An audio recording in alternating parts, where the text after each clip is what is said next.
Ladies and gentlemen, good evening and welcome back to our channel once again. I've always opined on this platform that in politics, nothing happens out of mere coincidence. And that everything in politics is normally well planned, well scripted, and executed to achieve a specific political objective. Nothing in politics just happens for the sake of it. Yesterday, William Samoei Ruto nominated 4 members from ODM party to serve in his cabinet. And the 4 members are not just ordinary members of the ODM party. Mbadi is the chairman of ODM party, nominated. Hassan Joho is deputy party leader for ODM party, nominated to serve in the cabinet. Oparanya, another ODM deputy party leader, nominated to serve in the cabinet. And of course, Opiyo Wandayi, the minority leader, also nominated. There is no way William Ruto can just decide to nominate those guys without an objective in mind. And let me also pose this question to you. Do you think William Ruto could just go ahead and nominate those guys without the approval of Raila Odinga? But majority of subscribers on this channel are asking me a question which I want us to figure out here. Whether William Ruto played Raila Odinga, whether he laid a trap for Raila Odinga, and Raila Odinga walked into that trap by nominating the 4 members to his cabinet. I have now forwarded the name of John Mbadi Ngongo to the Ministry of National Treasury and Economic Planning, Salim Mvuria Mgala, Ministry of Investment, Trade and Industry, Ms. Rebecca Miano, Ministry of Tourism and Wildlife, the Honorable James Opiyo Wandayi, Ministry of Energy and Petroleum, the Honorable Onesimus Kipchumba Murkomen, Ministry of Youth Affairs, Creative Economy and Sports, the Honorable Hassan Joho, Ministry of Mining, Blue Economy and Maritime Affairs, the Honorable Dr. Alfred Nganga Mutua, Ministry of Labor and Social Protection, the Honorable Wycliffe Ambetsa Oparanya, Ministry of Cooperatives and Micro, Small and Medium Enterprise Development. Because for those who've been following the political developments since yesterday, in ODM party, there is serious confusion. Earlier today, I watched the Secretary General of the party, Edwin Sifuna, when he was on Citizen TV in the morning. Listening to Edwin Sifuna, what was he trying to say here? What has happened is this. I, as a lawyer, understand that the president has a prerogative to nominate any person to his cabinet. Any person. So if he has been having conversations with John Mbadi, you will not get me to say anything bad about John Mbadi. He's a man that I've worked with in ODM for a very long time. But if he is honest, he will tell you there was no resolution of any organ of a party because he sits in his organs of a party. Okay. For him to join government, he has been tapped by the president. He has accepted. Yeah. So we don't begrudge these 4 people. But for you to conflate and say ODM has joined government is to tell an open lie. So why is this an open lie when the chairman, who is John Mbadi, yes, is in cabinet? Now, the 2 deputies, wait. The yes, 2 deputies, Hassan Joho, Wycliffe Oparanya, are in cabinet. The minority leader, Opiyo Wandayi, yes, is in cabinet. That's what I'm telling you. So how can you then say that you've not joined government? This is what I want to tell you. ODM is not the SG. I am not ODM. The party chairman is not ODM. ODM is a movement of people, over 5 million Kenyans who are registered members of ODM. And there is a way in which organizations such as ODM make a decision. Let me tell you, Trevor, why we were insisting on having a conversation before any of these things happen. Because right now, like Sifuna, I eat, dream, and leave ODM. If today I find myself seated next to Kindiki in cabinet, To discuss what? What are we going to implement? Because a conversation would have happened in which we would have agreed that, first of all, the president is going to rip up his bottom-up manifesto. And then we are going to rip up our Azimio manifesto. We come up with a document that encompasses the beliefs and the priorities of both political parties. What manifesto are these people going to implement? I heard the president very clearly yesterday. He said they are going to implement the bottom-up transformative manifesto. And of course, Raila Odinga has also issued another statement, which I'll analyze tomorrow. And even that statement by Raila Odinga is not very clear. It is actually vague. It's not coming out very clearly to state the position regarding those four individuals. But the question is, did William Ruto play Raila Odinga? That's exactly what I want us to figure out in this video. But before you do that, for those who are watching this channel for the first time, please take a second or two, click that subscribe button so that next time we produce a video like this, YouTube will automatically notify you.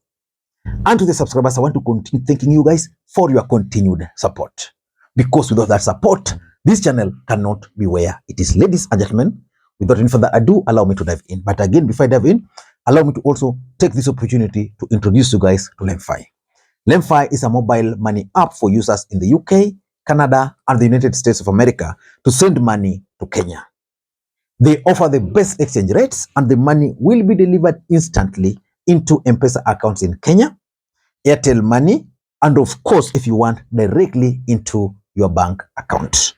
You can use the link in the pinned comment to download the app. Ladies and gentlemen, why do you think ODM supporters are suspicious that William Ruto is playing Raila Odinga?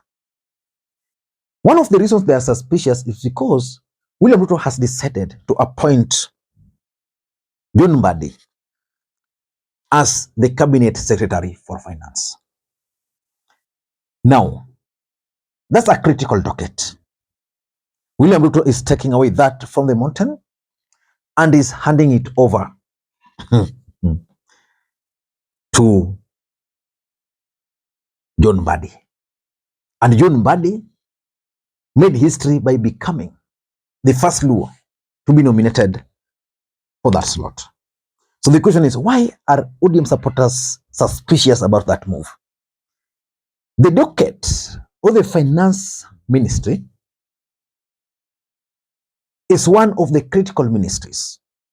When Azimio called for their protest, it was about tax. When Gen Zs protested, it was about finance bill. So their fear is that William Ruto is handing over this docket to trap Raila Odinga.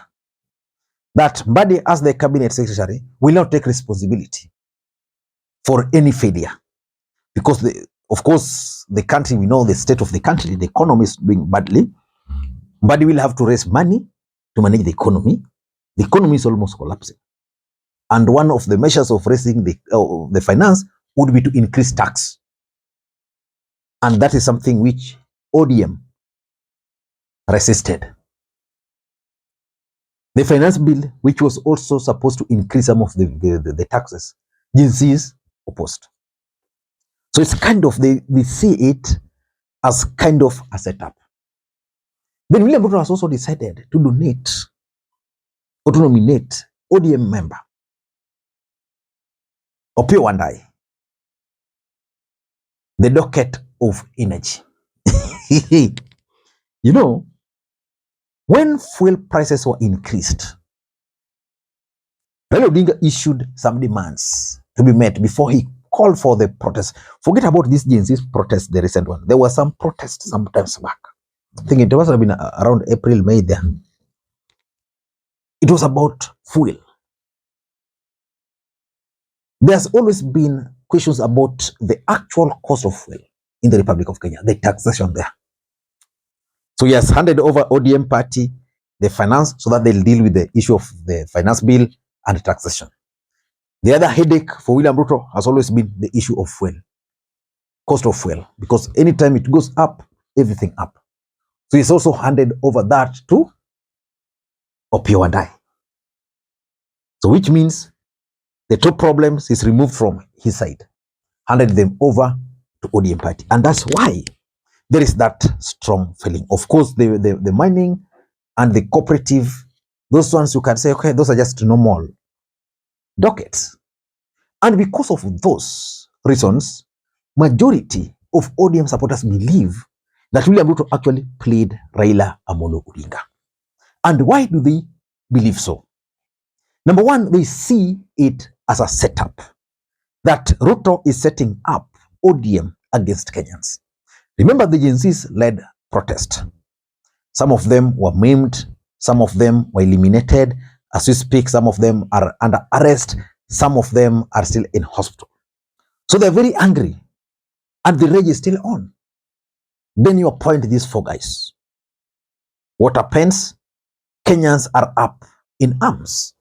In fact, even on this channel, when I do just a simple analysis like this, people express their anger to me. It's because they see it as a strategy to set up ODM against Kenyans. And that's why Babu Owino had to speak the way he spoke today. At this moment, I don't want to care who's blessing. It should be the blessing of the people. Yes. But when I talked to Baba the last 2 nights, he's not in support of this. The people in my party should leave those positions because they should not rush to go for positions. Those positions belong to Kenya Kwanza government. We are in opposition. Our work is to ensure that the government delivers the services they promised Kenyans. We should not be in bed with the government because the government must do their own specific duty of delivering all the services they promised to Kenyans. So I'm not in support of that. And if you see the kind of leaders who rushed to go there, they have no ambition, they have no vision, they have no mission. That is the farthest they can go. Number two, and let me tell you this, I attended some Bunge la Wananchi today in Kisumu, and there's a gentleman who raised some issue that Ruto has given ODM the dockets. You know so well that there's nothing much the government is going to achieve. The docket for finance, which will bear the blame, and the energy. So, at the end of the day, who will carry the baggage? Raila Odinga carried Jubilee baggage. He's going to carry, ODM party is going to carry Kenya Kwanza baggage if they're going to fail. And that's why they believe that Ruto actually set up Raila Odinga. Number three, there's also a strong feeling that the move to appoint ODM members alone was going to cause division in Azimio. So far, Martha Karua has bolted out. Martha Karua was Raila Odinga's running mate in the last election. Kalonzo Musyoka and the team have also distanced themselves from ODM party. Which means as we speak, Martha Karua is out, Kalonzo, the team, the other side, and Azimio. So we are talking of 3 camps in Azimio, which means William Ruto has successfully managed to spread them. And number 4 is internal rebellion within ODM party.